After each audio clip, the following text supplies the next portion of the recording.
Que hai máis persoal que a nosa roupa? Poucas cousas falan máis sobre nós sen dicir unha soa palabra. Quen somos, como nos atopamos ou mesmo a presa que levamos pódense ver nun simple ollar. Pero que a roupa fala de nós ata sen tela posta. Por iso, ter un bo tendal é moi importante. Sen querelo, aí expoñemos a nosa vida inconscientemente. Como nos foi a semana, canto xogaron os rapaces da casa, as labores no traballo.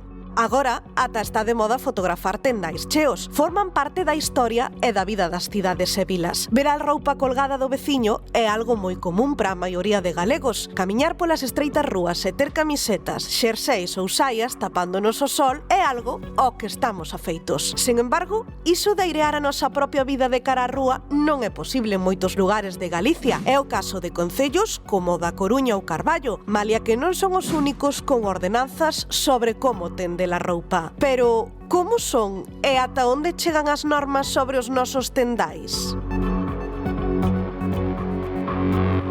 Claro, ollo con isto porque hai moitas comunidades rabudas cos tendais e hai normativo ao respecto, non? Co que somos nós de enseñar o ajuar e a colcha nova de Portugal a todo o barrio.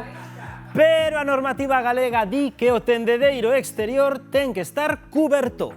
Moitos concellos proíben expresamente de feito colgar roupa cara á rúa, como é o caso de Lugo, Pontevedra, Cangas ou Porto do Son. En Bárbadas, por poñer un exemplo, facelo é unha infracción leve, de 60 a 300 euros, se reincide.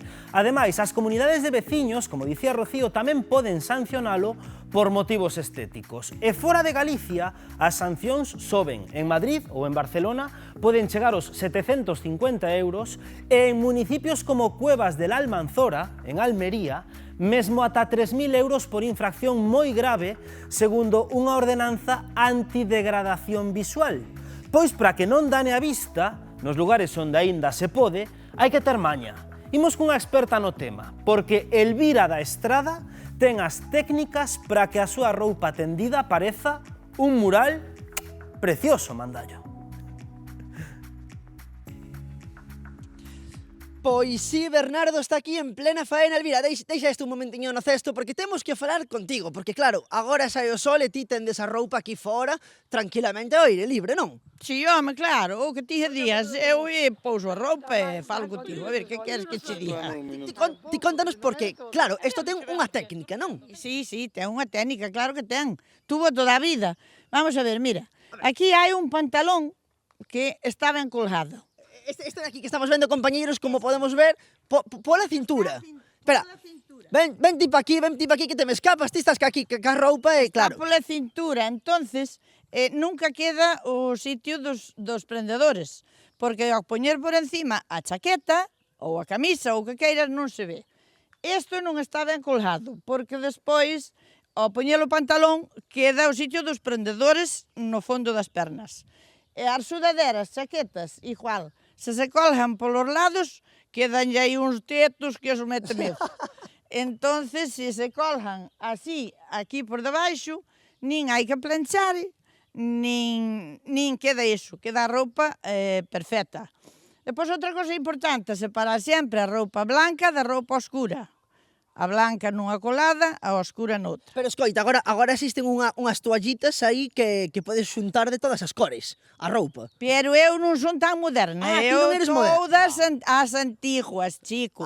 Porque a moderna tamén son agora as secadoras, os deshumificadores, e todo eso. E antes secábamos todo a la de inverno era a beira da lareira, con unhas silliñas, unhas banquetas, uns tallos, o que había. Claro, agora temos moita maquinita, moito secadora, moito deshumificador. Mais aparte hai uns tendederitos para poñer nas habitacións ou, bueno, no sitio que haxa de secar a roupa. Entonces, tampouco era, agora mesmo temos pañales por bebés, pero daquela non había pañales por bebés. É que os tempos evolucionan moi rápido, Elvira. E agora mesmo temos moitas axudas, non? Entonces, digamos que os pañales facíanse das sábanas que xa non usábamos pa a cama, e facíamolos e cosíamolos á máquina todo de redor.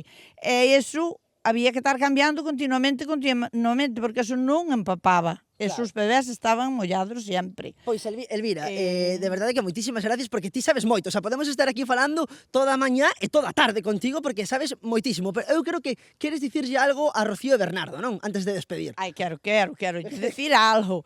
Quero decir moitas felicidades polo programa. Vamos a ver, que eu xa estuve ali unha vez. E agora, con isto, bueno, pois, eu quería unha taciña. Unha taciña polos consellos. Eu non pido tanto, amo unha taciña. Eu, como a veña traer, tamén tomo un cafeciño nela. Pois, compañeiros, nos quedamos aquí que temos moita roupa ainda por colgar. Despois levo para aí por redacción máis consellos. Chao, compañeiros. Moitas gracias, chao.